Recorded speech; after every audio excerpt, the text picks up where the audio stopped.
नमस्कार, बिहार तक देख रहे हैं आप और आपके साथ मैं हूं आशीष अभिनव और हमारे साथ हमारे सहयोगी इंद्रमोहन।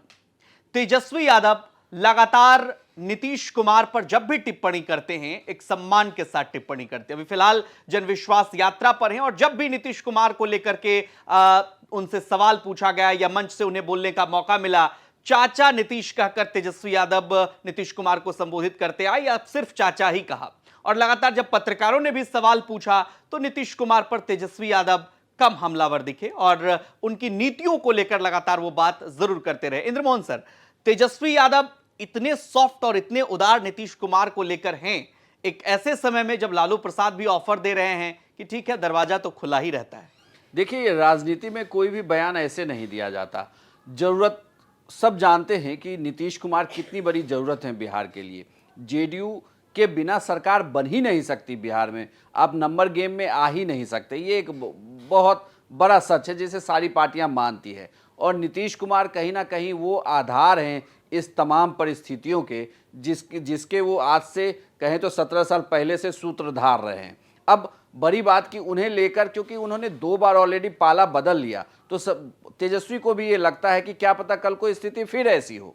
बल्कि कुछ जानकार इसके पहले ये भी दावा कर रहे थे कि ये भी हो सकता है कि नीतीश कुमार इसलिए भी साथ गए हैं कि वो फिर से राज्यसभा का चुनाव जीतेंगे, विधान परिषद में किसे भेजना है ये वो तय करेंगे, लोकसभा वो जीतेंगे, अपने नंबर को बरकरार रखेंगे और उसके बाद फिर वो पाला बदल लेंगे। फिर विधानसभा चुनाव हो सकता है कि वो अकेले लड़ जाएं या विधानसभा चुनाव वो आरजेडी के साथ लड़ जाएं। तो इसलिए भी इस ऑप्शन को खुला रखा है। ऐसे में कोई भी पार्टी नहीं चाहती कि उन पर वार जो है वो इतने तीखे हों कि रिश्ते ही खत्म हो जाए। लेकिन रिश्ते खत्म ना हो, इससे बचने के लिए तेजस्वी यादव ने बड़ा सॉफ्ट साइड रखा हुआ है। और नीतीश भी सॉफ्ट है। नीतीश भी सॉफ्ट है, नीतीश कुमार भी सॉफ्ट है। नीतीश कुमार अगर देखें तो इसके पहले भी नीतीश कुमार बहुत कम ही गुस्सा होते थे।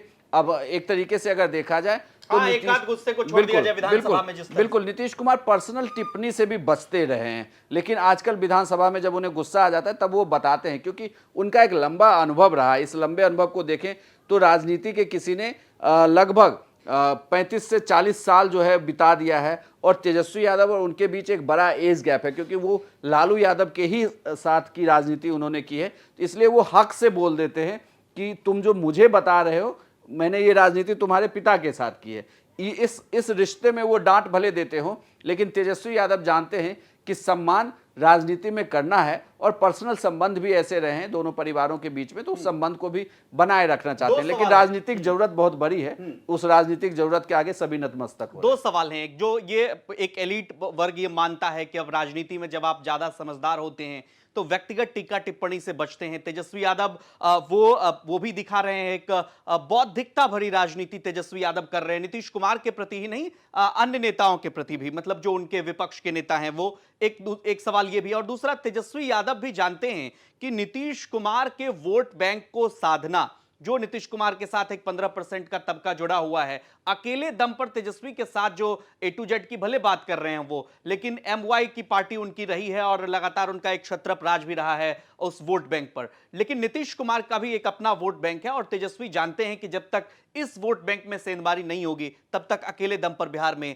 सत्ता में वो नहीं आ सकते। बिल्कुल, हर कोई ये चाहता है कि नीतीश कुमार के वोट बैंक में सेंधमारी हो जाए और काफी हद तक ये पिछले कुछ सालों में संभव होता दिखा भी है। जब आप इसे ऐसे देखिए कि चिराग पासवान ने जब अपने पार्टी के नेताओं को वहां खड़ा कर दिया तो नीतीश कुमार जो है 29 सीटों पर चुनाव हारते हैं, 21 सीटों पर बहुत क्लोज फाइट हो जाती है। तो ये बहुत बड़ी बात है कि नीतीश कुमार का वोट बैंक खिसकने के लिए बिल्कुल तैयार बैठा हुआ है कि वो उसे बस पैरेलल, हाँ, और सबकी नजर उसी पर बनी हुई है। ऐसे में तेजस्वी भी चाहते हैं कि अगर आप सॉफ्ट रहते हैं कल के दिन में तो इस राजनीतिक में ये भी हो सकता है कि उनका एक बड़ा वोट बैंक आपके साथ आ सकता है, वो आपके पाले में आ सकता है। उदाहरण के तौर पर इसे ऐसे देखिए कि जो यादव विधायक हैं वो अपने क्षेत्र में अगर यादवों का वोट ले पा रहे हैं, जेडीयू के हिस्से में वो यादव का वोट बैंक अगर जा रहा है, कल को अगर वहां से वो हट जाते हैं तो क्या वो यादव का वोट बैंक आरजेडी की तरफ शिफ्ट होगा?